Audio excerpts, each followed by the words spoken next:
તો દેવંગભાઈ temporary registration છે એ કેટલા દિવસમાં આપણે કરવું પડે છે? ઓકે, પ્રોવિઝનલ કે ટેમ્પરરી તમે જે બોલ્યા એ રજીસ્ટ્રેશન ન્યુલી ટ્રસ્ટ હોય કે જે ઓલ્ડ ટ્રસ્ટ હતા જે આમાં નવામાં કન્વર્ટ કરશે 12AB માં, એના માટે first month within the 1 month from the activity of previous year, જે વર્ષમાં એક્ટિવિટી ચાલુ થઈ એમ એ વર્ષના 1 મહિના પહેલા તમારે આ એપ્લિકેશન કરી દેવી જોઈએ. ઓકે, અને એ ટેમ્પરરી છે એ જનરલી કેટલા ટાઈમ રહે છે?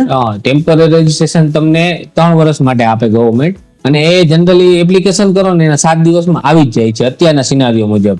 ઓકે, અને જે પરમેનન્ટ રજીસ્ટ્રેશન છે એમાં જે આપણે ટેમ્પરરી રજીસ્ટ્રેશનના જે ડોક્યુમેન્ટ અપલોડ કરી છે જે તે ટાઈમે એ જ હોય છે કે એમાં કઈ અલગ માંગે છે?